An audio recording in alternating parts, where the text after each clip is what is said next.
I want to talk to you today a little bit about predictable irrationality. And my interest in irrational behavior started many years ago in hospital. I was burned very badly. And if you spend a lot of time in hospital, you'll see a lot of types of irrationalities.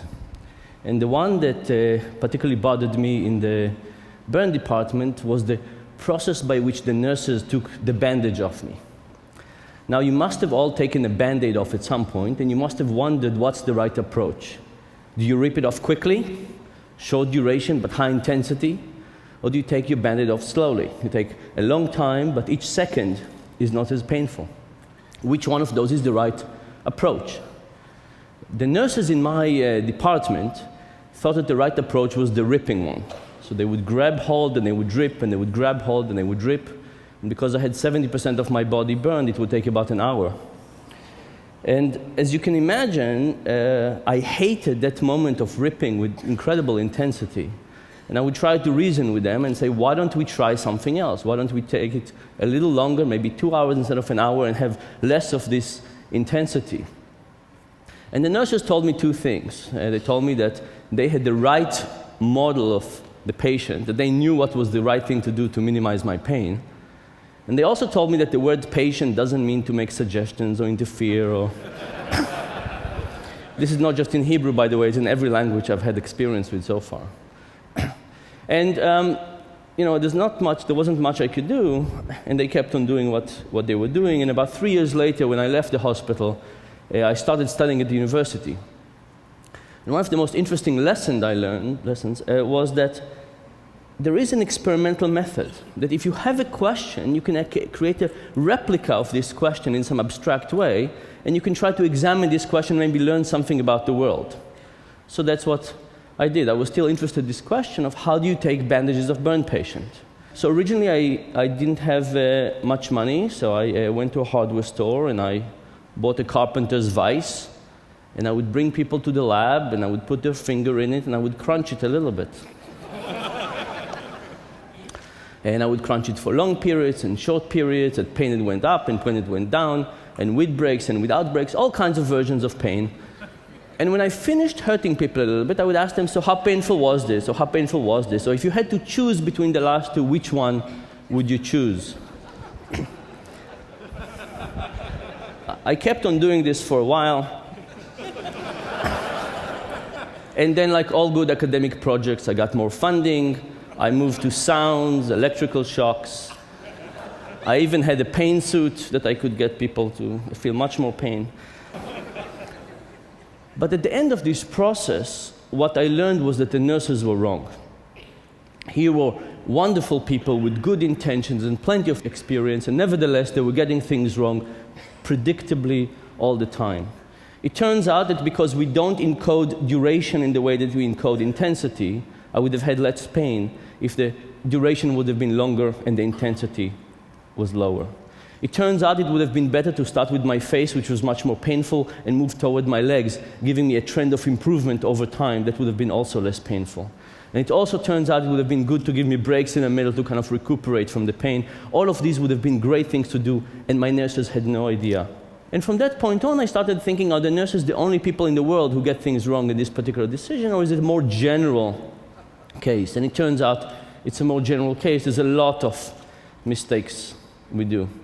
And I want to give you one example of one of these irrationalities, and I want to talk to you about cheating. And the reason I picked cheating is because it's interesting, but also it tells us something, I think, about the stock market situation we're in. So my interest in cheating started when Enron came on the scene, exploded all of a sudden, and I started thinking about what is happening here. Is it the case that there is kind of a few apples who are capable of doing these things, or are we talking a more endemic situation that many people are actually capable of behaving this way? So, like we usually do, I decided to do a simple experiment, and here's how it went. If you were in the experiment, I would pass you a sheet of paper with 20 simple math problems that everybody could solve, but I wouldn't give you enough time. When the 5 minutes were over, I would say, pass me the sheets of paper, and I'll pay you $1 per question. People did this. I would pay people $4 for their task. On average, people would solve 4 problems. Other people I would tempt to cheat. I would pass the sheet of paper. When the 5 minutes are over, I would say, please shred the piece of paper, put the little pieces in your pocket or in your backpack, and tell me how many questions you got correctly. People now solve 7 questions on average. Now, it wasn't as if there was a few bad apples, a few people who cheated a lot. Instead, what we saw is a lot of people who cheat a little bit. Now, in the economic theory, cheating is a very simple cost-benefit analysis. You say, what's the probability of being caught? How much do I stand to gain from cheating? And how much punishment would I get if I get caught? And you weigh these options out, you do the simple cost-benefit analysis, and you decide whether it's worthwhile to commit the crime or not. So we tried to test this. For some people, we varied how much money they could get away with, how much money they could steal. We paid them 10 cents per correct question, 50 cents, $1, $5, $10 per correct question. You would expect that as the amount of money on the table increases, people would cheat more, but in fact, it wasn't the case. We got a lot of people cheating, but still by a little bit. What about the probability of being caught? Some people shredded half the sheet of paper, so there was some evidence left. Some people shredded the whole sheet of paper. Some people shredded everything, went out of the room, and paid themselves from a ball of money that had over $100. You would expect that as the probability of being caught goes down, people would cheat more, but again, this was not the case. Again, a lot of people cheated just by a little bit, and they were unsensitive to these economic incentives. So we said, if people are not sensitive to the economic rational theory explanations, to these forces, what could be going on? And we thought maybe what is happening is that there are 2 forces. At one hand, we all want to look at ourselves in the mirror and feel good about ourselves. So we don't want to cheat. On the other hand, we can cheat a little bit and still feel good about ourselves. So maybe what is happening is that there's a level of cheating we can't go over, but we can still benefit from cheating at a low degree as long as it doesn't change our impressions about ourselves. We call this like a personal fudge factor. Now, how would you test a personal fudge factor? Initially, we said, what can we do to shrink the fudge factor? So we got people to the lab, and we said, we have 2 tasks for you today. First, we asked half the people to recall either 10 books they read in high school or to recall the 10 commandments. And then we tempted them with cheating. Turns out the people who tried to recall the 10 commandments, and in our sample nobody could recall the 10 commandments, but those people who tried to recall the 10 commandments, given the opportunity to cheat, did not cheat at all. It wasn't that the more religious people, the people who remembered more of the commandment, cheated less, and the less religious people, the people who couldn't remember almost any commandment, cheated more. The moment people thought about trying to recall the 10 commandments, they stopped cheating. In fact, even when we give self-declared atheists the task of swearing on the Bible and we give them a chance to cheat, they don't cheat at all. Now, 10 commandments is something that is hard to bring into the education system, so we said, why don't we get people to sign the honor code? So we got people to sign. I understand that this short survey falls under the MIT honor code. Then they shredded it, no cheating whatsoever. And this is particularly interesting because MIT doesn't have an honor code.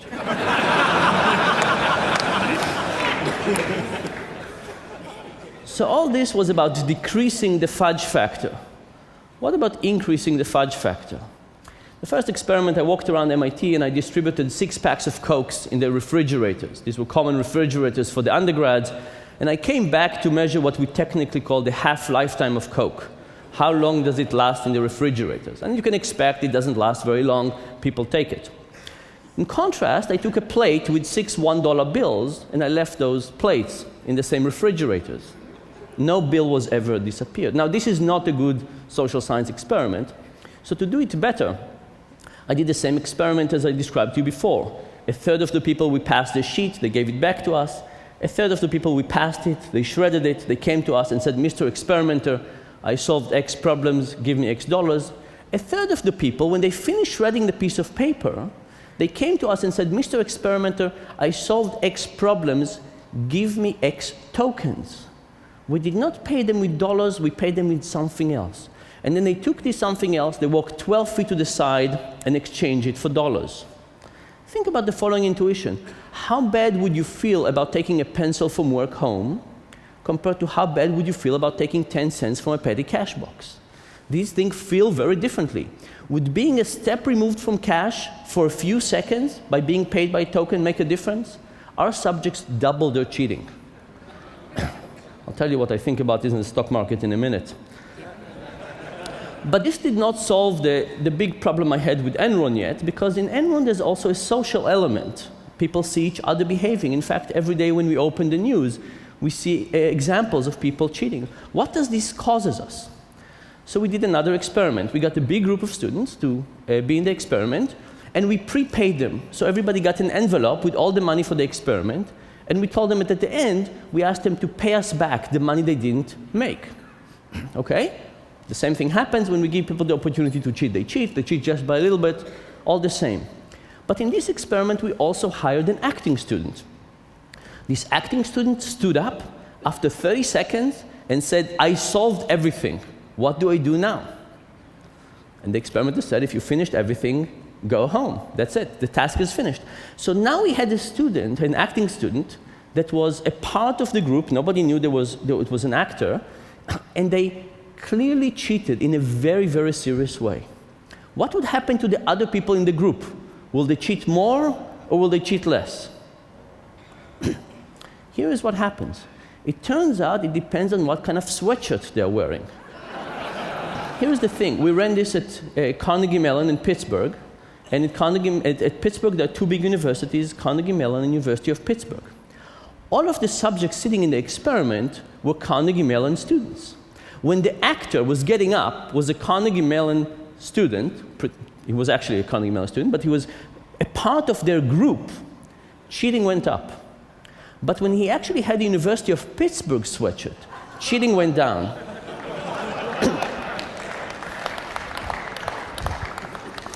Now, this is important because remember, when the moment the student stood up, it made it clear to everybody that they could get away with cheating. Because the experimenter said, "You finished everything, go home," and they worked with the money. So it wasn't so much about the probability of being caught again, it was about the norms for cheating. If somebody from our in-group cheats and we see them cheating, we feel it's more appropriate as a group to behave this way. But if it's somebody from another group, these terrible people, I mean, not terrible in this, but somebody we don't want to associate ourselves with, from another university, another group, all of a sudden people's awareness of honesty goes up, a little bit like the Ten Commandments experiment, and people cheat even less. So what have we learned from this about cheating? We've learned that a lot of people can cheat. They cheat just by a little bit. When we remind people about their morality, they cheat less. When we get bigger distance from cheating, from the object of money, for example, people cheat more. And when we see things of cheating around us, particularly if it's a part of our in-group, cheating goes up. Now, if we think about this in terms of the stock market, think about what happens. What happens in a situation when you create something where you pay people a lot of money to see reality in a slightly distorted way? Would they not be able to see it this way? Of course they would. What happens when you do other things, like you remove things from money? You call them stock or stock option, derivatives, mortgage-backed securities. Could it be that with those more distant things, it's not a token for 1 second, it's something that is many steps removed from money for much longer time?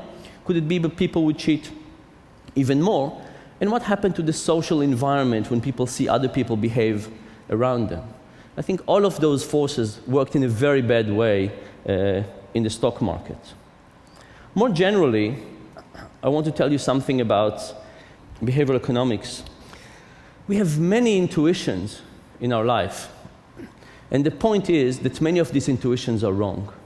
The question is, are we going to test those intuitions?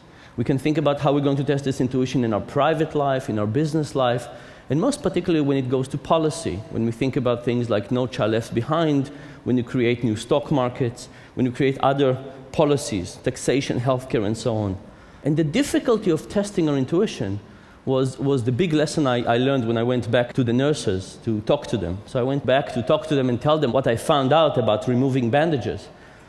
And I learned two interesting things. One was that my favorite nurse, Etty, told me that I did not take her pain into consideration. She said, of course, it was very painful for you, but think about me as a nurse. Removing the bandages of somebody I liked and had to do it repeatedly over a long period of time, creating so much torture, was not something that was good for me too. And she said maybe part of the reason was that it was difficult for her. But it was actually more interesting than that, because she said, I did not think that your intuition was right. I thought my intuition was correct. So if you think about all of your intuitions, think about it's very hard to believe that your intuition is wrong.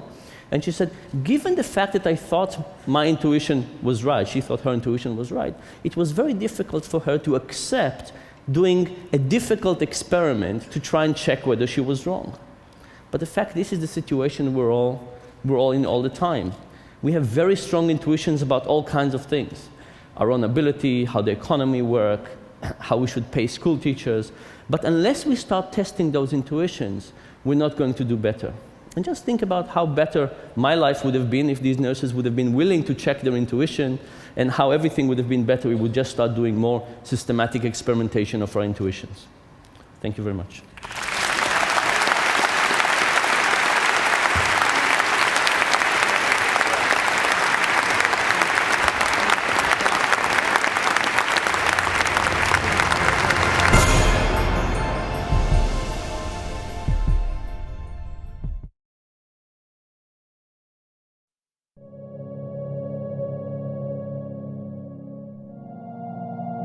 At Rolex, the pursuit of excellence is a passion.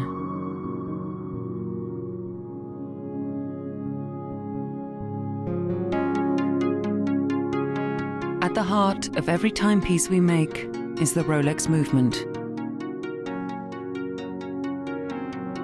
100% conceived by Rolex's research and development teams. Every Rolex movement undergoes an exacting production process. One that can take well over a year to complete.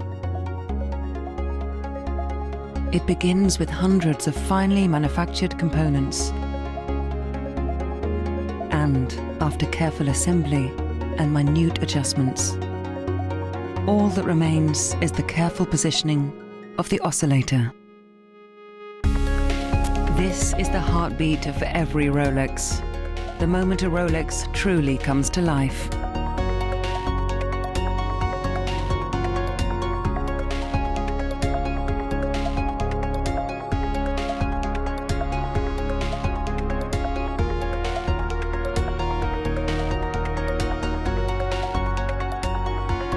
A Rolex isn't just a watch. It's technology emboldened by the human spirit.